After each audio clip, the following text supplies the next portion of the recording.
आनंद जी की तरफ लाइट नहीं है, अंधेरा दिख रहा है। हाँ।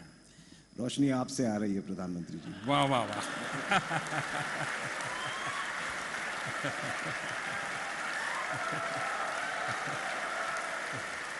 माफ कीजिए, मैं शायर तो नहीं। माननीय प्रधानमंत्री जी, सबसे पहले मैं भी सोल पीस प्राइज पुरस्कार के लिए आपको बहुत बधाई देना चाहता हूँ। Thank you, thank you. आप जानते हैं कि महिंद्रा समूह का कितना गहरा संबंध है कोरिया के साथ, और इस पुरस्कार के वजह से हमारी न सिर्फ हमारी लेकिन सब जो इंडियन कंपनीज हैं और हर भारतवासी की ब्रांड एक्विटी बहुत बढ़ जाएगी कोरिया में। सो बधाई आपको, बहुत बहुत धन्यवाद। Thank you. आज मुझे ऐसा लग रहा है कि हम इस कार्यक्रम का शुभ आरंभ वेट लिफ्टिंग ऑडिटोरियम में कर रहे हैं, और मुझे लगता है ये बात अपने में ही एक बहुत सुखद संयोग है, क्योंकि हम सब जानते हैं कि हमारे प्रधानमंत्री जी बड़े हैवीवेट पॉलिसीज़ को तैयार करने में और बड़े भारी मुद्दों से निपटने में लगे रहते हैं, जैसे कि स्वच्छता को अपनाना, भ्रष्टाचार से लड़ना और आज सामाजिक जिम्मेदारी को उठाना। लेकिन मुझे लगता है कि आज आप वेट लिफ्टिंग में एक नए कीर्तिमान को स्थापित करने वाले हैं, क्योंकि आज आप इस वजन को अकेले में नहीं उठाने वाले हैं। आपने 40 लाख लोगों को अपनी टीम में भर्ती करा दी।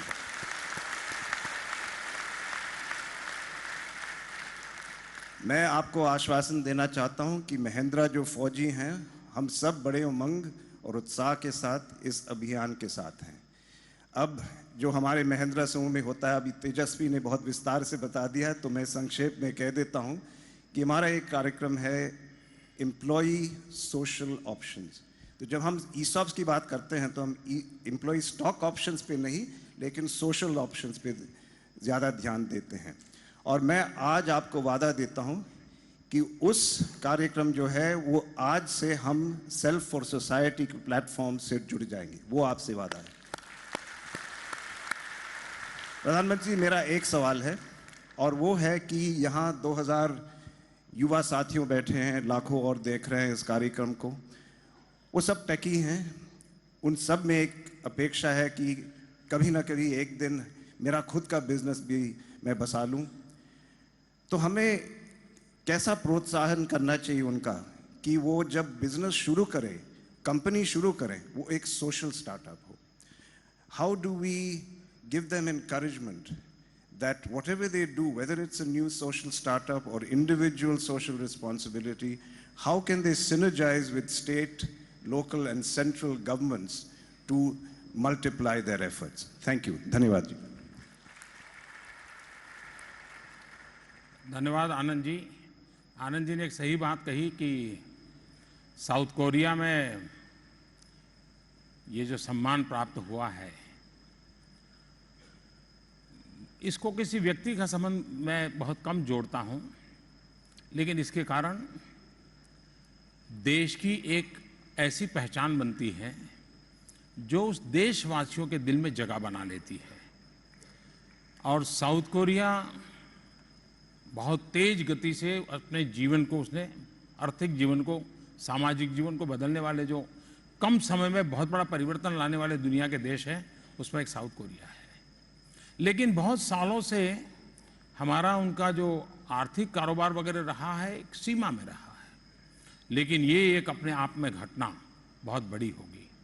दूसरा, हम चाहते हैं कि विश्व में देश की पहचान बने, तो सिर्फ कोई देश का प्रधानमंत्री दूसरे प्रधानमंत्री से गले लग जाए या हाथ मिला ले, इससे होता नहीं है। हमारे देश में हमें सैकड़ों पिलर पे ऊंचा करना पड़ता है। ओलंपिक में भी हमारे बच्चे सबसे ज़्यादा मेडल लाते हो, नोबेल प्राइज में हमारे लोग हो, हमारी हर इनोवेशन के अंदर हमारे लोग हो। आज खुशी की बात है कि स्टार्टअप इकोसिस्टम में हिंदुस्तान दुनिया में पहले 3 में अपना स्थान बना चुका है। और उसका मूल कारण हमारे देश के युवाओं की साहस वृत्ति है। बाकी चीजें उसके पास खींच करके आ रही हैं, सरकार नियम ला रही है, पहले नौजवान आगे चल रहा है, सरकार व्यवस्था बना रही है। मैं अनुभव कर रहा हूँ, सरकार इनिशिएटिव ले रही है और युवा दौड़ रहा है, ऐसा अभी मुझे नहीं लग रहा है। मेरे लिए खुशी की बात है कि ये सोशल ड्रिवन गवर्नमेंट के डिसीजंस एक नई ताकत के रूप में उभर रहे हैं।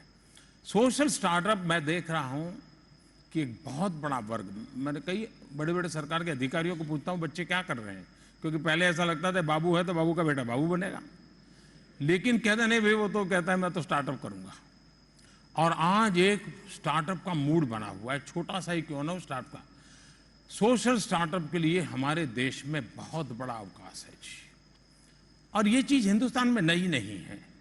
आप मुझे बताइए, देश में कोई राजस्थान जाएगा, गुजरात जाएगा, तो पानी की बावड़ी होती है, कहीं पर लिखा नहीं फलानी सरकार ने बनाई थी, सैकड़ों साल से है, और सैकड़ों साल तक उस इलाके के लोगों के पीने की और खेती के पानी की व्यवस्था की किसने बनाई? तो कहेगा लाखा वणजारा ने बनाई। वो लाखा वणजारा कौन था भगवान जाने, लेकिन यानी समाज की शक्ति। आप देखिए कहीं पर जाइए, आप हरिद्वार ऋषिकेश कहीं पर भी चले, धर्मशालाएं दिखती हैं, स्थान स्थान पर धर्मशालाएं दिखते हैं, सरकार ने बनाई है क्या? आप कहीं पर देख जाइए, इस प्रकार के पानी के प्याऊ मिलेंगे, कौन बनाता है? यानी इस प्रकार का सामाजिक काम करना लोगों का स्वभाव रहा। अब इसको नए स्वरूप में लाया है हमारे लोगों ने, टेक्नोलॉजी का किया। जैसे मैं गुजरात में एक सज्जन थे, अब तो उनका स्वर्गवास हो गया, उनको जानता था। वो पुस्तक की प्याऊ चलाते थे, किताब की प्याऊ। जैसे पानी की प्याऊ होती है, तो वो जो पब्लिशर्स होते थे उनसे कॉरेस्पॉन्डेंस करके थोड़े कम पैसों में किताबें खरीदते थे, बल्क में खरीदते थे। और जिसको भी पुस्तक की प्यास है, उसको जितनी उसकी ताकत हो, अगर 50 रुपए की किताब वो 5 रुपया देता है तो 5 रुपये में दे देते थे, और वो एक बहुत बड़ा काम करते थे। अब यही चीज आज जो आईटी प्रोफेशन से जुड़ा व्यक्ति है तय करे कि भाई मैं हर महीने 100 किताबें ऑनलाइन ले लूँगा या 100 मैगजीन ले लूँगा, और मैं बच्चों को पासवर्ड देता रहूँगा। देखो भाई ये लाइब्रेरी है, ऑनलाइन लाइब्रेरी है, न कोई प्रीमाइसिस है, न मकान है, कुछ नहीं है, ये पासवर्ड है, तुम्हें पढ़ना है, ये 6 किताब तुम ले सकते हो। अब देखिए कितना बड़ा मूवमेंट खड़ा हो जाएगा। टेक्नोलॉजी के माध्यम से वो अपने मोबाइल फ़ोन से पढ़ाई कर पाएगा।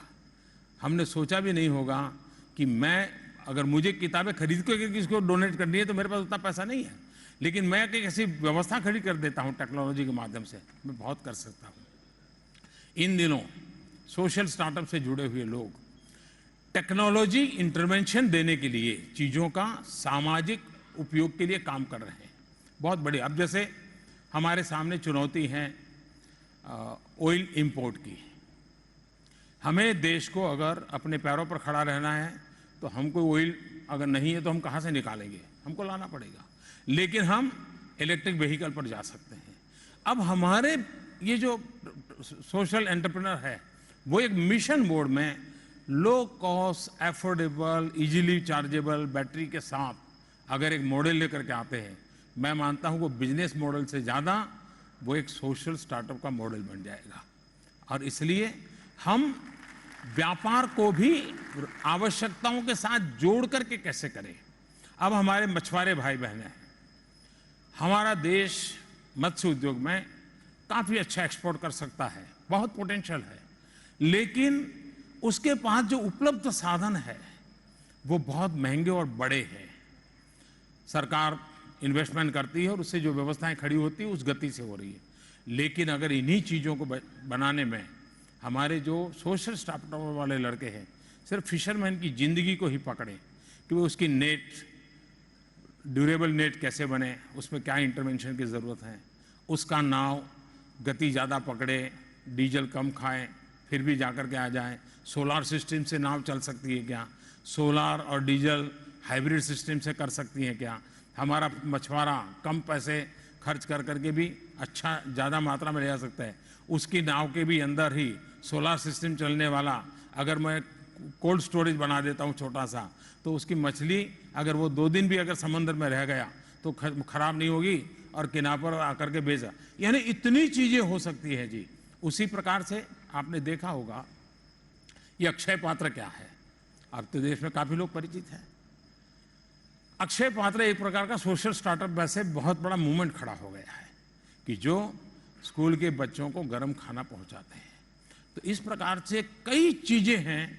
मैं चाहता हूं कि हम सामान्य मानवी जो सेवा करता है वो, और पढ़े लिखे तेजस्वी तपस्वी नौजवान वो जो सेवा करते हैं, तो उसमें वैल्यू एडिशन होना चाहिए। वैल्यू एडिशन में सिर्फ टेक्नोलॉजी नहीं, कंसेप्चुअली भी बहुत बदलाव आना चाहिए।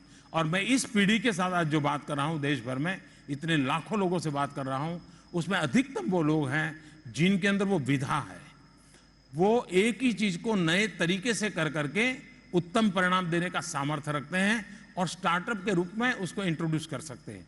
दूसरी बात है, पहले का जमाना होगा शायद इस प्रकार की चीजों को दुनिया स्वीकार नहीं करती होगी। आज ऐसा नहीं है। आज उन चीजों को दुनिया स्वीकार करती है। कोई एक भी काम करता है तो उसको भी एक बिजनेस मॉडल में समाज स्वीकार करता है, और इसलिए हम उस बातों की ओर चलें तो मैं समझता हूं बहुत बड़ी सेवा करेंगे। लेकिन सोशल स्टार्टअप, ये हमारे स्टार्टअप इकोसिस्टम का एक बहुत बड़ा अहम हिस्सा डेवलप हो, ये भारत जैसे विशाल देश के लिए बहुत आवश्यक है।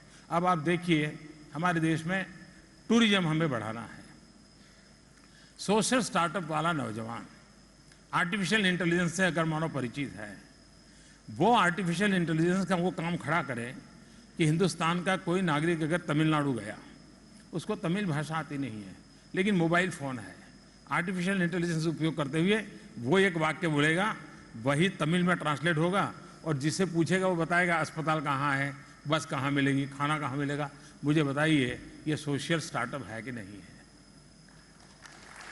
हमारे दिव्यांगों के लिए आज सोशल स्टार्टअप से जुड़े हुए बच्चे बहुत सी चीजें कर रहे हैं। हमारे बच्चे जो बोल नहीं पाते हैं, उनको अगर एक छोटा सा स्पीकर दे दिया जाता है, मोबाइल फोन पर उसको प्रोग्रामिंग कर दिया जाता है, तो प्राथमिक बातचीत वो अपने हाथ पर कीबोर्ड बना करके उसके द्वारा वाक्य लिखता है और स्पीकर बोलने लगता है, सामने वाले से बात हो रही है। ये बच्चों ने किया है, ये मैंने देखा है, मैं गया हूं देखने के लिए। मैं कहता हूं कि ये भी एक सोशल स्टार्टअप है कि समाज के लोगों को हम कैसे एजुकेशन, हमारे कॉलेज यहाँ बैठे हैं, मैं आज से 20 साल पहले उनसे जब मिला था तो इतना उनका पैशन था, इतना कमिटमेंट था कि मुझे जो गरीब बच्चे हैं जिनको शिक्षा उपलब्ध नहीं है, और वो टीसीएस के साथ जुड़ करके अपना पूरी शक्ति, यानी जीवन का ये पड़ाव उन्होंने पूरी तरह बच्चों की शिक्षा के लिए खपाई, और उस प्रकार के उन्होंने सॉफ्टवेयर डेवलप करना, मॉड्यूल तैयार करना, बच्चा सरलता से सीखे, काम किया। अब ये सोशल स्टार्टअप ही है। मैं समझता हूं कि ऐसी चीजें हैं जिसको हम जितना ज्यादा करें, लेकिन हमारी अपेक्षा है कि हम सरल टेक्नोलॉजी के माध्यम से इसको करेंगे। यह देश जिस तेजी से मोबाइल के साथ जुड़ गया है, किसी भी टेक्नोलॉजी से हमारा देश आसानी से जुड़ सकता है। Thank you Anand ji.